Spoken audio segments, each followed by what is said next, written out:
संस्कृतं सरसभाषा संस्कृतं सरस सरल मनोज्ञ मंगल देव भाषा संस्कृतं मधुर भाषा संस्कृतं मृदुल भाषा संस्कृतं। संस्कृत विषय में आप सबનું स्वागत है। संस्कृत विषय ની અંદર આપણે પ્રથમ એ સુભાષિત સપ્તકમ એટલે કે 7 સુભાષિતો એનો અભ્યાસ કરતા હતા। પ્રથમ તાસની અંદર આપણે બે શ્લોકોનો અભ્યાસ કર્યો હતો, શનૈ કંથા અને બીજો શ્લોક જે શીલમ વાળો જે શ્લોક છે એનો આપણે એ અભ્યાસ કર્યો હતો। પ્રથમ તાસની અંદર આપણે જોયું હતું કે સુભાષિત કોને કહેવાય। એ પછી બે શ્લોકો જોયા, જે બે શ્લોકની અંદર આપણને 5 બાબતો એ શીખવાની કહી છે, જે આપણે શીખ્યા શનૈ કંથા। પછી બીજા શ્લોકની અંદર શીલમ શૌર્યમ મનાલસ્યમ, એટલે કે આ બે શ્લોકની અંદર આપણે 5 બાબતો છે એ જીવનલક્ષી શીખ્યા। હવે આજે આપણે દ્વિતીય તાસ એટલે કે બીજા તાસની અંદર એ પછીના 3 શ્લોકોનો અભ્યાસ કરીશું। એમાં ત્રીજો શ્લોક છે સંહતિ શ્રેયસી પુંસામ વિગુણેષ્વપી બંધુષુ તુષેરપી પરિભ્રષ્ટા ન પ્રરોહંતિ તંડુલાહ। મિત્રો, આ શ્લોક પણ અનુષ્ટુપ છંદની અંદર છે। અનુષ્ટુપ છંદ કોને કહેવાય એ આપણે પ્રથમ તાસની અંદર જોયું હતું। હવે અનુષ્ટુપ એક છંદ પછી કે શ્લોક પછી આપણે અન્વય લખી છે। અન્વય, જે અન્વય કોને કહેવાય એ પણ આપણે પ્રથમ તાસની અંદર જોયું હતું। અન્વય છે વિગુણેષુ અપી બંધુષુ પુંસામ સંહતિઃ શ્રેયસી વર્તતે તુષેહિ અપી પરિભ્રષ્ટાઃ તંડુલાઃ ન પ્રરોહંતિ। અન્વય બાદ આપણે શબ્દાર્થ જોઈએ। મિત્રો, તમે પણ બધા નોટ પેન સાથે લઈને બેસજો અને અહીંયા હું જે શબ્દાર્થ લખતો જાઉં એમ તમે પણ તમારી નોટબુકની અંદર છે એ શબ્દાર્થની નોંધ કરતા જજો।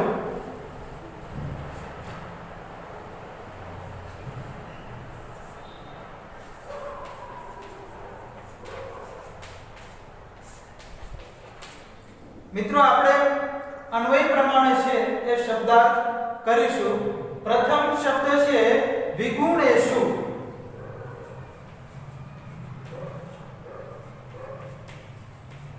અહીંયા આપણને વિગુણેષ્વપી છે આવો શબ્દ જોવા મળે છે, તો આપણે શબ્દ લખી વિગુણેષ્વ। અહીંયા મિત્રો એની સંધિ છૂટી પડે છે કે વિગુણેષુ વત્તા અપી। એમાં વિગુણેષુનો અર્થ થાય છે વિરોધી ગુણ ધરાવનારાઓમાં। વિરોધી ગુણ ધરાવનારાઓમાં। એ પછી શબ્દ છે બંધુષુ।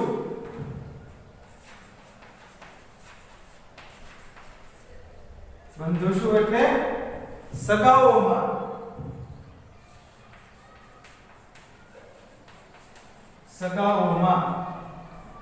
એ પછી શબ્દ છે પુંસામ। પુંસામ એટલે શું થાય? પુંસામ એટલે મનુષ્યોનું।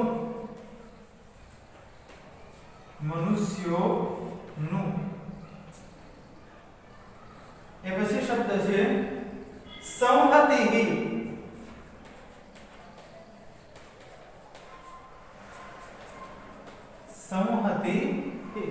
સંહતિ એટલે એકતા, સંગઠન, એકતા। પછી સંગઠન. એ પછી શબ્દ છે શ્રેયસી. અહીંયા શ્લોકની અંદર આપણને છે અહીંયા શ્રેયસી શબ્દ જોવા મળે છે. તો શ્રેયસી. શ્રેયસી એટલે શું થાય? તો કે કલ્યાણકારી. કલ્યાણકારી છે. વર્તતે એટલે છે. એ પછી તુષેરપી. તુષેરપી. મિત્રો અહીંયા પણ છે સંધિ છૂટી પડશે.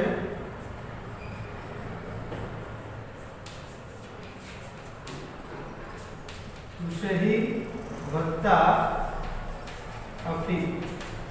તુષેહી એટલે શું થાય? પુષ્કાઓ વડે. પુષ્કાઓ વડે અથવા તો ડાંગર ઉપરના છોતરાઓ વડે. પછી શબ્દ છે પરિભ્રષ્ટાહ.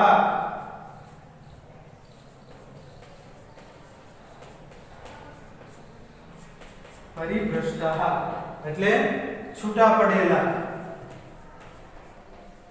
છૂટા પડેલા. એ પછી શબ્દ છે તન્નુલાહ.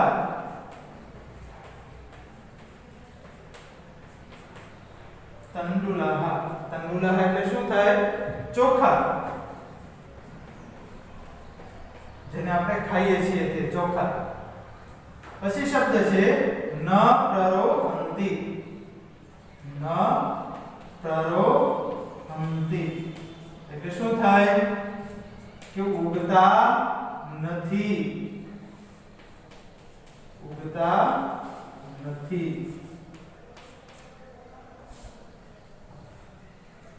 તો મિત્રો આપણે શબ્દાર્થ જોયા. ફરીથી કે વિગુણેષ્વપી સંધિ છૂટી પડે છે. વિગુણેષ્વ વત્તા અપી એટલે કે વિરોધી ગુણ ધરાવનારાઓમાં. પછી શબ્દ છે બંધુષુ એટલે કે સગાઓમાં. પુંસા એટલે કે મનુષ્યોનું. એ પછી શબ્દ છે સંહતિહિ એટલે કે એકતા અથવા તો સંગઠન કહો તો પણ ચાલે. એ પછી શબ્દ છે શ્રેયસી એટલે કે કલ્યાણકારી. પછી આગળ શબ્દ છે તુષેરપી. સંધિ છૂટી પડે છે.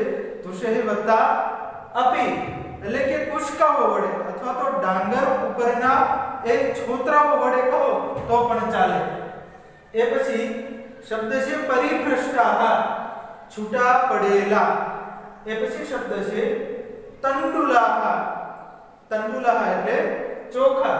એ પછી શબ્દ છે કે ન પ્રરોહંતિ એટલે કે ઉગતા નથી. આ મિત્રો એમના શબ્દાર્થ થયા. તો હવે અનુવાદ જોઈએ. તો શું કહે છે કે વિરોધી ગુણ ધરાવનારાઓમાં એટલે કે જે સગાઓ છે એમાં એ મનુષ્યની અથવા તો મનુષ્યોની એક એકતા અથવા તો સંગઠન એ કલ્યાણકારી છે. એ પછી કે કલ્યાણકારી છે. છૂટા જે પુષ્કાઓ ડાંગર જે છે ચોખાઓ પુષ્કાઓથી છૂટા પડેલા જે ચોખા છે એ ઉગતા નથી. એટલે આપણને શું કહેવા માંગે છે કે વિરોધી ગુણ ધરાવનારાઓ પણ હોય સગાઓમાં તો જો એમાં એકતા હોય તો એ કલ્યાણકારી હોય છે. પરંતુ જો આપણને અહીંયા ઉદાહરણ પ્રમાણે શીખવાડે છે કે પુષ્કાઓથી કે ડાંગર ઉપર એ જે ચોખા છે એના ઉપરના એ છોતરા એ નીકળી જાય તો એ ચોખા પછી ઉગતા નથી. એટલે કે જો એ પુષ્કાઓમાંથી જો ચોખા અલગ પડી જાય તો એ ઉગતા નથી. તેની જેમ જો કદાચ સગાઓ છે આપણા સંબંધીઓ છે એમાંથી એ એકતા વિખાઈ જાય સંગઠન એ વિખાઈ જાય તો એ કલ્યાણકારી નીવડતું નથી. એટલા માટે કહે છે કે વિરોધી ગુણ ધરાવનારાઓમાં પણ જો મનુષ્યો સગાઓમાં મનુષ્યોની એકતા અથવા તો સંગઠન હોય તો એ હંમેશા કલ્યાણકારી હોય છે. બીજો શ્લોક જોઈએ તો नास्ति मेघ समम तोयम, नास्ति चात्म समम बलम, नास्ति चक्षुः समम तेजो, नास्ति धान्य समम प्रिय। मित्रों आ पण एक अनुष्टुप छंदनी अंदर श्लोक छे। नीचे આપણે અન્વય લખી છે કે મેઘ સમમ તોયમ નાસ્તિ, આત્મ સમમ ચ બલમ નાસ્તિ, ચક્ષુઃ સમમ તેજઃ ન અસ્તિ, ધાન્ય સમમ પ્રિયમ ન અસ્તિ। શબ્દાર્થ જોઈએ આપણે એના મિત્રો।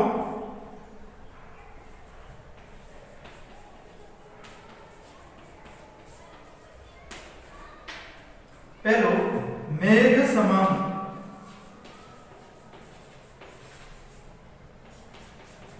મેઘ સમમ, મેઘ સમમ એટલે મેઘ સમાન, મેઘ સમાન।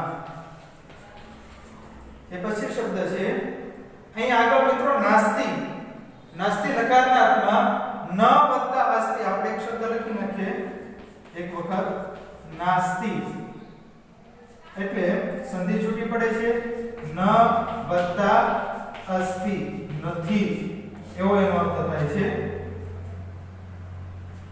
એ પછી તોયમ,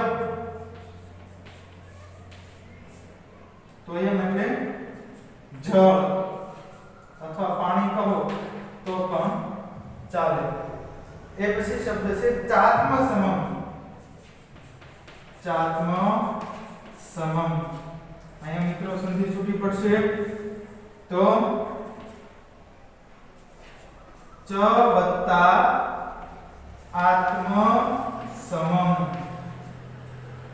આત્મ સમમ। આત્મ સમમ એટલે આત્મા અથવા તો આપ સમાન, આપ સમાન। અહીંયા લખી નાખું છું મિત્રો, આપ સમાન અથવા તો આત્મ સમાન, સમાન। એ પછી શબ્દ છે બલમ, બલમ એટલે બળ, નાસ્તિ એટલે કે નથી। આગળ ચક્ષુઃ સમમ, ચક્ષુઃ સમમ। અહીંયા આપણને જોવા મળશે ચક્ષુઃ સમમ અન્વયની અંદર, એટલે કે આંખ સમાન। ચક્ષુઃ એટલે આંખ, સમમ એટલે સમાન, એટલે કે આંખ સમાન। એ પછી શબ્દ છે તેજઃ, તેજો, તેજઃ, તેજોનું તેજઃ એટલે તેજઃ એટલે તેજ।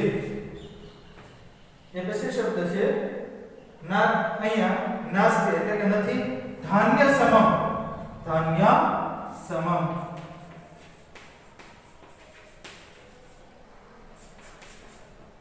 એટલે ધન સમાન, ધન સમાન।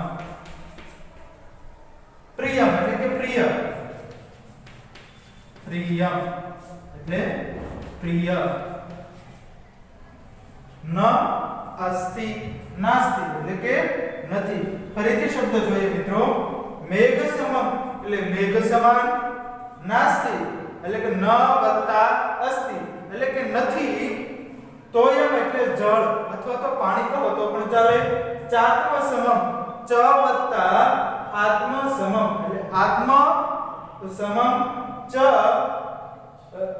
આત્મ સમમ એટલે આપ સમાન, બલમ એટલે કે બળ, ચક્ષુઃ સમમ, ચક્ષુઃ સમમ એટલે આંખ સમાન, તેજઃ એટલે તેજ, ધાન્ય સમમ એટલે કે ધન સમાન, અને પ્રિય એટલે કે પ્રિય। તો આપણે હવે એનો અનુવાદ જોઈએ તો શું કહે છે કે મેઘ સમાન એ જળ નથી। અહીં આપણને મેઘ સમાન તોયમ નાસ્તિ, અહીંયા આપણને અન્વયની અંદર જોવા મળશે મેઘ સમમ તોયમ ન અસ્તિ એટલે કે મેઘ સમાન જળ નથી। આત્મ સમમ ચ બલમ ન અસ્તિ, આત્મ એટલે કે આપ સમાન બળ નથી। આપણે ગુજરાતીમાં એક કહેવત છે કે મેઘ સમાન જળ નથી અને આપ સમાન બળ નથી। આ કહેવત છે આ શ્લોકની અંદર પ્રસિદ્ધ થાય છે, સાબિત થાય છે કે મેઘ સમાન જળ નથી અને આત્મ સમાન એટલે કે આપ સમાન બળ નથી. એ પછી જોઈએ બીજી લીટીની અંદર નાસ્તિ ચક્ષુ સમમ તેજો એટલે કે ચક્ષુ એટલે કે આંખ સમાન તેજ નથી અને ધાન્ય સમમ એટલે કે ધન સમાન એ પ્રિય નથી. ફરીથી અનુવાદ જોઈએ તો મેઘ સમાન જળ નથી, આત્મ સમાન એટલે કે આપ સમાન બળ નથી અને આંખ સમાન તેજ નથી અને ધન સમાન એ પ્રિય બીજું કાંઈ છે નહીં. આપણને ખબર છે કે ધન સિવાય છે આપણને બીજું કાંઈ ગમતું નથી. સૌથી કોઈ પ્રિય હોય અત્યારે આધુનિક સમયની અંદર તો એ ધન જ છે. આગળ આપણે આપણા પાઠના 5મા શ્લોકનો અને બીજા દાસના એ 3જા શ્લોકનો અભ્યાસ કરીએ. તો 5મો શ્લોક છે સત્યમ તપો જ્ઞાનમ અહિંસતામ ચ વિદ્વત પ્રણામમ ચ સુશીલતામ ચ એકાનિયો વિદધાતિ સ વિદ્વાન ન એક પક્ષો વિહગ પ્રયાતિ. મિત્રો આ શ્લોક જે છે એ ઇન્દ્ર વજ્રા છંદની અંદર લખાયેલો છે. મિત્રો આને છે એ બહુ સારી રીતે ગાય પણ શકાય છે, નું ગાયન પણ થઈ શકે છે. જોઈએ આપણે તો કે સત્યમ તપો જ્ઞાનમ અહિંસતામ ચ વિદ્વત પ્રણામમ ચ સુશીલતામ ચ એતાનિયો વિદધાતિ સ વિદ્વાન ન એક પક્ષો વિહગ પ્રયાતિ. હવે એનો અન્વય જોઈએ આપણે તો સત્યમ તપઃ જ્ઞાનમ અહિંસતામ ચ વિદ્વત પ્રણામમ ચ સુશીલતામ ચ એતાનિયઃ વિદ્વાન વિદધાતિ કુરુતે સહ વિદ્વાન અસ્તિ हि એક પક્ષઃ વિહગઃ ન પ્રયાતિ. આ શ્લોકનો એ આપણે અન્વય જોયો. એ પછી આપણે એના શબ્દાર્થો જોઈએ. મારી સાથે તમારે પણ તમારી નોટબુકની અંદર છે એ લખતા જવાના છે. તો અન્વય પ્રમાણે જોઈએ તો શ્લોક એ પછી અન્વય તો કે સત્યમ તપઃ જ્ઞાનમ અહિંસતામ. તો આપણને ખબર છે કે સત્યમ એટલે સાચું બોલવું, હંમેશા એ સત્ય બોલવું. આપણામાં તપ હોવું જોઈએ, તપ કરવું જોઈએ હંમેશા. એ પછી શબ્દ છે જ્ઞાનમ અહિંસતામ.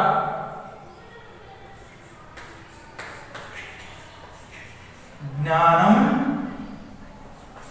અહિંસતામ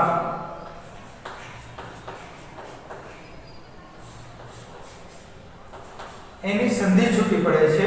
એમાંથી આપણને બે શબ્દો મળે છે. કયા કયા તો કે જ્ઞાનમ હલન થઈ જશે વત્તા મ હલન થઈ ગયો એટલે એમાંથી એક અકાર આપણને મળ્યો તો જ્ઞાનમ વત્તા અહિંસતામ. અહિંસતામ સંધિ છૂટી પડી એટલે આપણને એમાંથી બે શબ્દો મળ્યા, જ્ઞાનમ અને અહિંસતા. આપણામાં જ્ઞાન હોવું જોઈએ. ત્રણ શબ્દો થયા સત્યમ સાચું બોલવું, તપ અને જ્ઞાન. અને બીજો અહીંયા શબ્દ છે અહિંસતા. અહિંસતા એટલે શું થાય તો કે અહિંસા. એ પછી આગળ જોઈએ આપણે વિદ્વત પ્રણામમ. વિદ્વત પ્રણામમ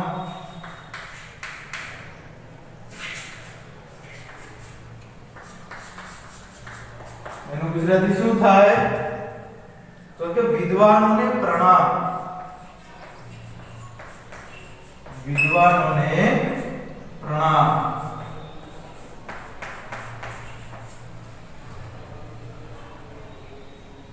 એ પછી શબ્દ છે સુશીલતા.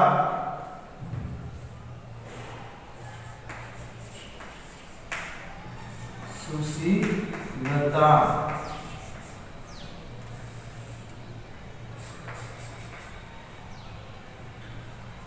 એનો અર્થ થાય સારું ચારિત્ર્ય.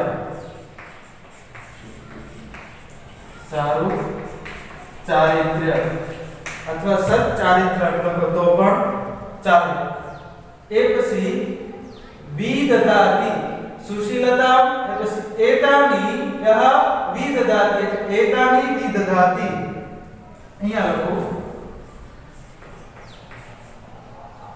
એતાની વિદધાતિ.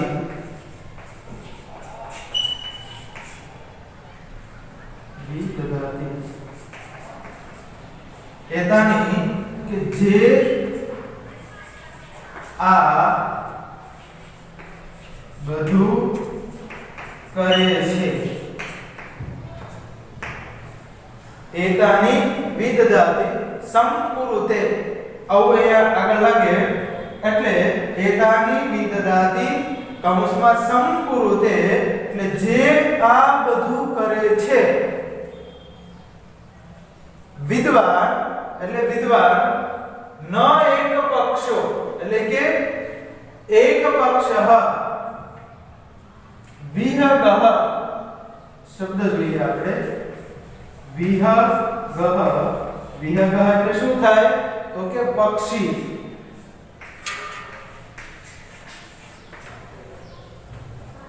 આગળ શબ્દ ન પ્રયાતિ. ન પ્રયાતિ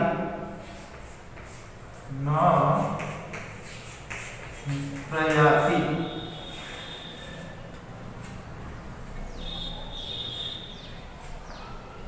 એટલે કે ઉડી શકતું નથી.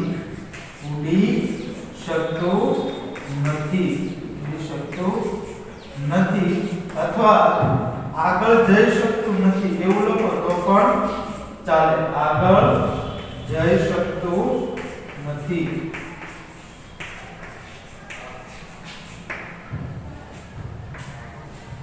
શબ્દાર્થ જોઈએ આપણે.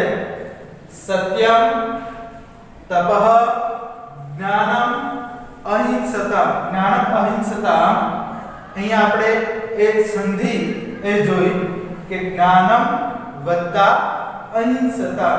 એ પછી અહિંસતા એટલે અહિંસા. પછી વિદ્વત પ્રણામમ વિદ્વાનોને પ્રણામ. સુશીલતા એટલે સારું ચારિત્ર્ય. એતાની વિદધાતિ જે આ બધું કરે છે. વિહગઃ એટલે પક્ષી. એક પક્ષઃ ન પ્રયાતિ એટલે કે ઉડી શકતું નથી અથવા તો એ આગળ જઈ શકતું નથી. તો આપણે એનો અનુવાદ જોઈએ તો કે સત્યમ, તપ, જ્ઞાનમ, અહિંસતા, વિદ્વાનોને પ્રણામ અને સારું ચારિત્ર્ય. જે આ બધું કરે છે એને ખરેખર એને વિદ્વાન કહેવાય છે. ખરેખર એક પાંખ વાળું પક્ષી. અહીંયા જો આપણે એક શબ્દ હી એ વચ્ચે રહી ગયો. આપણે હી એટલે ખરેખર આપણે અહીંયા લખ્યું હી એટલે ખરેખર અથવા કારણ કે પણ થાય. હી ખરેખર એક પાંખ વાળું પક્ષી એ ઉડી શકતું નથી અથવા તો એક પાંખ વાળું પક્ષી આગળ જઈ શકતું નથી.